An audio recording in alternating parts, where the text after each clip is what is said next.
réaliser ses écharpes elle-même.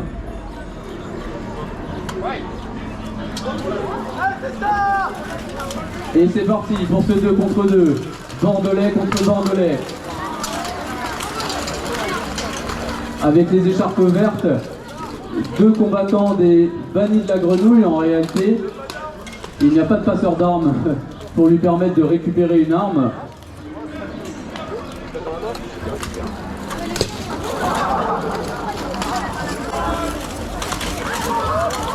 Attention, un des bannis de la grenouille en vert se retrouve tout seul. Et la chute. Victoire donc 1-0 de l'équipe sans écharpe. Si vous aussi vous souhaitez vous entraîner et devenir un combattant de Béour qui participe au tournoi, rendez-vous sur combatmedieval.com, le site internet de la Fédération française de Béour, où vous trouverez les contacts de tous les clubs de France. Et n'hésitez pas à les contacter pour aller faire un essai chez eux et peut-être vous-même vous prêter au jeu. Les coups sont cinglants, une double chute d'un côté de la liste. Ils ne sont plus qu'à 1 contre 1.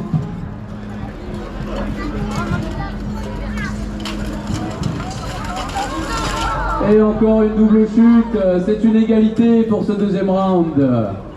Club des bannis de la grenouille qui nous viennent du Var et qui avaient rejoint l'équipe bordelaise en mercenaires spécialement pour ce tournoi. Oh, la très belle mise au sol de Danny Littinger qui abat sa hache très fort dans le dos du dernier adversaire. Même entre coéquipiers, ils ne se font aucun cadeau. Oh, il a frappé son camarade. Et attention, son camarade qui est un peu sonné dans la barrière. Et il lui rend.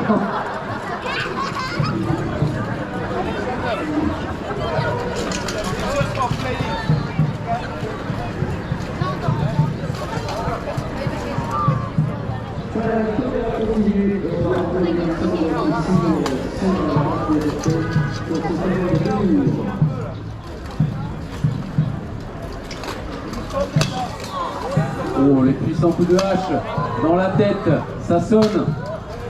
Oh, il a réussi la mise au sol malgré les coups de hache donnés par Danny Littinger.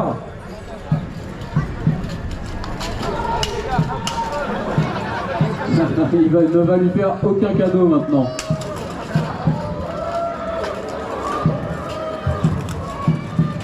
Duel hache contre hache.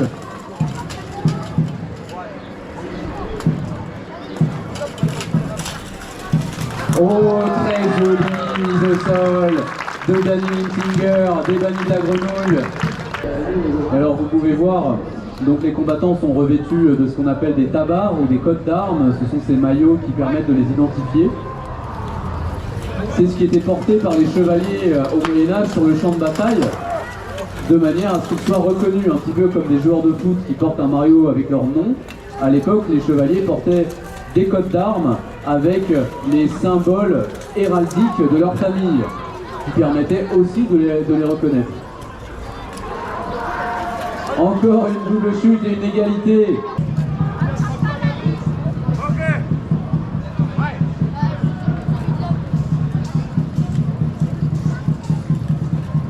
Et c'est parti pour un duel.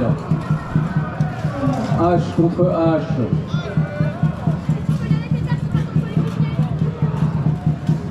Un combattant avec une écharpe verte, l'autre sans écharpe. Ils se jaugent et les coups de hache partent.